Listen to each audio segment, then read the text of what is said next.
Facebook CEO Mark Zuckerberg rails against critics, competitors, and the U.S. government in a leaked audio recording that became public on Tuesday.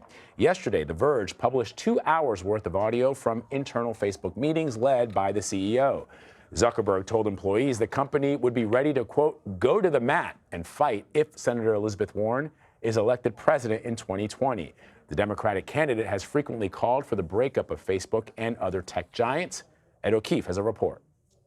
If she gets elected president, then I would bet that we will have a legal challenge, and I would bet that we will win the legal challenge.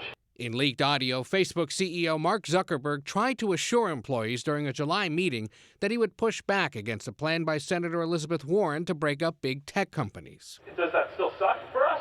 Yeah. I mean, I don't have to, have a major lawsuit against our own government. I mean, that's not like the position that you want to be in. But look, at the end of the day, if someone's going to try to threaten something that existential, you go to the mat and you fight.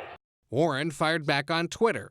What would really suck, she said, is if we don't fix a corrupt system that lets giant companies like Facebook engage in illegal anti-competitive practices, stomp on consumer privacy rights, and repeatedly fumble their responsibility to protect our democracy. We first talked to Warren about her plan to break up tech giants Facebook, Amazon, and Google in March. Why does this have to be done? Because the giant tech companies right now are eating up little tiny businesses, startups, and competing unfairly. We got to break these guys apart. You want to run a platform? That's fine. You don't get to run a whole bunch of the businesses as well. You want to run a business? That's fine. You don't get to run the platform. Zuckerberg argues breaking up big tech companies will make it harder for those companies to address important issues, including election interference. Warren argues the companies are too big to police themselves. For more on this, I want to bring in CNET senior producer Dan Patterson. Good to see you. Good to see you. So this is a story as old as the Republic. A company gets very big, very powerful, seemingly monopolizes a particular industry, whether it's the railroads, whether it's oil company, Standard Oil, whether it's AT&T. And at some point, the Department of Justice, or even at some levels, the president gets involved. I remember in my lifetime, the breakup of AT&T in 1982, which resulted in all these baby bells.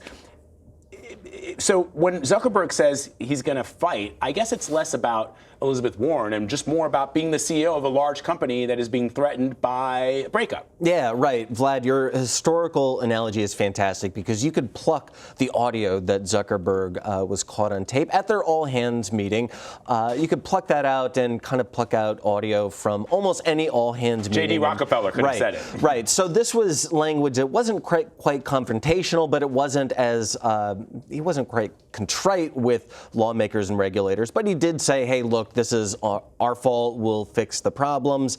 And in this all hands, he was talking to his team and rallying the troops. So although it sounds a little confrontational, if you read between the lines, there's really nothing controversial in what Zuckerberg said. So with regards to the response from Senator Warren, where she listed a couple of the things that she thinks are problematic for Facebook and other large tech companies, what's your take on her take on why these companies need to be broken up potentially and at least perhaps better regulated? Well, Warren's take is that, look, you can be a platform, but you shouldn't also compete with other apps in the platform. So she's used Amazon, for example. So Amazon has a e-commerce website. You can buy things on Amazon. Warren has said maybe Amazon shouldn't also have products that they put into that ecosystem. Another analogy might be Apple and the App Store. So they also place applications within the App Store, although they don't sell those applications. You can kind of see, hey, look, here's a platform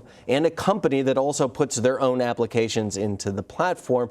With Facebook, I think she's saying, look, this is so big that they really, whether their intentions are in the right place or not, they really kind of quash competition by existing. The example she gave not very long ago on the stump was, imagine if Instagram and Facebook were competing to protect user data, but provide the best product with the best, most innovative features. And you can kind of see, oh yeah, right, instead of these companies being owned by the same parent, if they were competing, we might get a better experience. So this is Warren's take right now. What do you make of her plan, and what would that plan look like? What would there's a President Warren, let's just say for just the purposes of this discussion, what kind of a plan would we see take effect with some of these larger tech companies? Well, one of the things Warren has said, and her supporters say this often, is that she has a plan.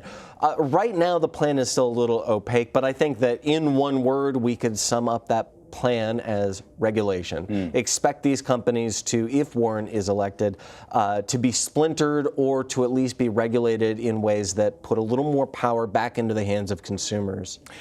Mark Zuckerberg has also said breaking up big tech companies would not, quote, solve the issues. Zuckerberg and other Facebook executives have said in the past that they would do whatever it takes to fix their own social platform. In other words, they would police themselves. I guess permit me to be somewhat skeptical if the American people don't believe that a CEO of a multi-billion-dollar company who himself makes billions of dollars, people on the board make billions of dollars, that they're going to do anything to diminish the amount of money that they're making. Yeah, I want to go back to how you opened the segment there, Vlad. And this really isn't about these tech companies or these individuals right now. Again, look at the history of corporate America, and you can see, look, any big company doesn't want to be broken up, but it's pretty fair to be skeptical of any big corporate executive. I don't know that we have to judge their values or what their intents are to say, hey, look, this guy he runs one of the largest corporations in history, and he wants to protect the value that he sees he has built. At the same time, I think your skepticism is placed pretty appropriately because of the history of corporate America. It would be interesting, too, and to have somebody on perhaps at a later date to talk about the history of big monopolies and what has happened, how it's benefited the American people when they've been broken up. I mean, just anecdotally, the breakup of AT&T led to all these baby bells, which made prices more competitive for the American consumer. Certainly, when the airlines, when the United States allowed a more less restrictive competition for air routes, prices for air travel went down to the point where everybody can afford to take a plane, generally speaking, as opposed to 30 or 40 years ago when Pan Am ruled the skies. It was much harder for the American people to travel. Same thing with oil companies. It'd just be interesting to see a historical analysis of the breakup of big monopolies and how they've affected Americans, and specifically the American consumer and pocketbooks. Yeah, what Warren is saying is kind of similar. Like, look, we could have a dozen Instagrams bloom if we allowed these two companies to compete and not just, in the language of Silicon Valley, build, buy, or bully smaller companies. Dan Patterson, always great to have you, my friend. Good to see you.